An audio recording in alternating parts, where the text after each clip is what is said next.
অনেকে তো জমি কেনো বা জমি বিক্রি করো, বা অনেক সময় হয় কি দেখবে জমির পর্চাতে যেগুলো লেখা থাকে ওটা হিসাব বুঝতে পারো না। তো আজকে আমি খুব সিম্পলভাবে দেখিয়ে দেবো নিজের মোবাইল থেকে কিভাবে তোমরা জমির ক্যালকুলেশনটা করে নেবে। আমরা প্লে স্টোরে চলে এলাম। প্লে স্টোরে আসার পর এখানে লিখবো বাংলার ভূমি।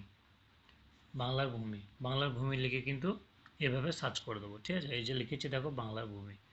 এখানে দেখো এই যে ডব্লিউবি ল্যান্ড টুল বলে যেটা আছে এইটাকে কিন্তু ডাউনলোড করবে। আমার এটা যেহেতু ডাউনলোড আছে সেটা ওপেন করলাম।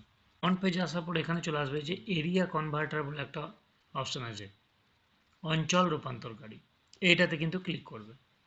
এটাতে ক্লিক করার পর দেখো এখানে কিন্তু তোমরা সমস্ত ডিটেলস যেটা বললাম যে হিসাব নিকাশ জমির কিন্তু করতে পারবে, ঠিক আছে। এটা ধরে নাও আমি লিখছি যে 1 বিঘা সমান আমি কত কাঠা দেখব। এখানে ধরো আমি লিখলাম 1 লিখে দিলাম। 1 বিঘা এই দেখো দেখো এখানে কিন্তু তোমাদের দিয়ে দিল যে 20 কাঠা। এইভাবে তোমরাও কিন্তু এই যে এত এত সব আছে, 1 বিঘা সমান কত একর সেটাও যদি দেখতে চাও দেখো সেগুলোও দেখতে পারবে। দেখে নাও 1 বিঘা সমান 0.330578 একর। এভাবে তোমরা কিন্তু এই অ্যাপটার মাধ্যমে হিসাব নিকাশ জমি সব করতে পারবে। ভিডিওটা যদি ভালো লাগে অবশ্যই শেয়ার করবে এবং চ্যানেলটাকে ফলো করে নেবে। ধন্যবাদ।